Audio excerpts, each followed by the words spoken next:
Deputy CM Pawan Kalyan గారి నేతృత్వంలోని పంచాయతీరాజ్ శాఖ తీవ్ర ఆర్థిక సంక్షోభంలో ఉంది. ఇది నేను చెప్పట్లే, ఆ పంచాయతీరాజ్ శాఖ అధికారులే చెప్తున్నారు. ఈవెన్ జీతాలు కూడా చెల్లించలేని స్థితి ఆ పంచాయతీరాజ్ శాఖ ఉంది అని చెప్పేసి ఆ శాఖ ఉన్నతాధికారి స్వయంగా ఏపీ హైకోర్టుకి వెల్లడించాడు. గౌరవ వేతనాలు చెల్లించడానికి అవసరమైన నిధులు లేకపోవడంతో 2024 జూన్ నుంచి జెడ్పీటీసీలు ఎంపీటీసీలకు గౌరవ వేతనాలు ఇవ్వలేకపోతున్నామని చెప్పేసి పంచాయతీరాజ్ శాఖ అధికారులు ఏకంగా కోర్టుకు చెప్పారు. అంటే పరిస్థితి ఏ రేంజ్లో ఉందో మీరందరూ కూడా అర్థం చేసుకోవచ్చు. మీరందరూ కూడా చూస్తుంటారు, రీసెంట్గానే కడప జిల్లా ఎంపీటీసీలు జెడ్పీటీసీలు తమకు గత 15-18 ఏళ్లుగా గౌరవ వేతనం చెల్లించలేదు కూటమి ప్రభుత్వం అని చెప్పేసి ఏపీ హైకోర్టుని ఆశ్రయించారు. పిటిషన్ మీద విచారణ చేపట్టినటువంటి న్యాయస్థానం ప్రజాప్రతినిధులు అయినటువంటి వారికి వేతనాలు ఎందుకు నిలిపివేశారన్న అంశం మీద స్పష్టమైన సమాధానాలు ఇవ్వాలని చెప్పేసి ఏపీ హైకోర్టు ప్రభుత్వానికి ఆదేశాలు కూడా ఇచ్చింది. దీనికి ప్రభుత్వం నుంచి వచ్చినటువంటి స్పందన చూస్తే చాలా ఆశ్చర్యకరంగా ఉంటుంది.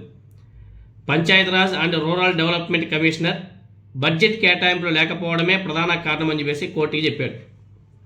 మరి బడ్జెట్లో కేటాయించిన డబ్బులంతా కూడా ఎక్కడికి వెళ్ళాయి, ఎవరు తిన్నారు, ఏమైపోయాయి?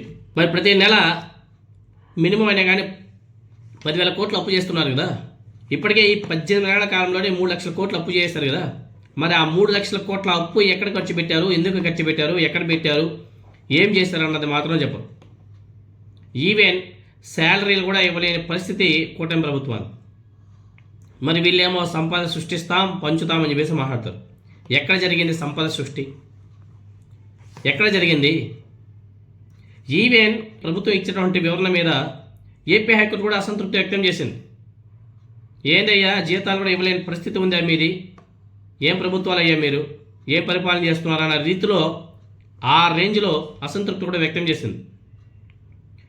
పూర్తి సమాచారంతో ప్రమాణ పత్రం రూపంలో సమగ్ర వివరాలు సమర్పించాలని చెప్పేసి అధికారులను ఆదేశించింది గౌరవ ఏపీ హైకోర్టు. కొంత సమయం ఇస్తే గౌరవ వేతనాలు చెల్లించే ప్రయత్నం చేస్తామని చెప్పేసి కమిషనర్ కోర్టుకి ఆ టైంలో ఆగ్రహించిన తర్వాత హామీ ఇవ్వడం జరిగింది. సో ఐ థింక్ అది వచ్చే వారానికి ఏమో వాయిదా వేసినట్టుగా ఉంది. ఇదిలా ఉంటే పిటిషనర్లు ప్రభుత్వం మీద తీవ్ర విమర్శలు కూడా చేశారు. ప్రజాప్రతినిధులకే వేతనాలు చెల్లించలేని ప్రభుత్వం 1,750 కోట్లతో విగ్రహాలు నిర్మిస్తామని చెప్పేసి ప్రకటించడం చాలా హాస్యాస్పదంగా ఉంది అని చెప్పేసి వ్యాఖ్యానిస్తున్నారు.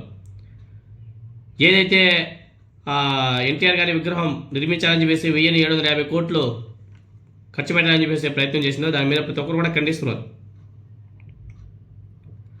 త్వరలోనే ఈ గౌరవ వేతనాలు చెల్లించకపోతే ప్రజా పోరాటానికి సిద్ధమవుతామని చెప్పేసి ఎంపీటీసీలు జెడ్పీటీసీ అందరూ కూడా హెచ్చరికలు కూడా ఇస్తున్నారు. ఎందుకంటే మీరు అందరూ కూడా రీసెంట్గా చూసుంటారు, కూటమి ప్రభుత్వం అనేక కార్పొరేషన్లకి చైర్మన్ కూడా నియమించింది. ఆ కార్పొరేషన్ చైర్మన్ అంటే ఎవరో తెలుగుదేశం పార్టీ నాయకులే. ఈవెన్ వాళ్ళకి కూడా శాలరీలు ఇవ్వలే పాపం. వాళ్ళు ఎంత మొత్తుకున్నా ఇవ్వలే. ఆయన ఎవరో తెలుగుదేశం పార్టీ నాయకుడు దీపక్ రెడ్డి, మాజీ ఎమ్మెల్సీ అనుకుంటా ఆయన మాకు శాలరీలే ఇవ్వలేదు, ఒక 15 నెలలుగా అని చెప్పేసి ఒక ఇంటర్వ్యూలో గట్టిగా ఫైర్ అయితే ఆ సమాచారం ప్రభుత్వానికి వెళ్ళడం వల్ల హుటాహుటిన సంక్రాంతికి ముందు ఒక 2-3 రోజులు ఆయన శాలరీస్ అలవెన్స్ అన్ని కూడా రిలీజ్ చేశారు. అంటే భారీ మొత్తంలో రిలీజ్ చేశారు, 22 లక్షలు ఏమో రిలీజ్ చేశారు. అలా ఉంది పరిస్థితి. అన్ని కార్పొరేషన్ పరిస్థితి అలానే ఉంటుంది.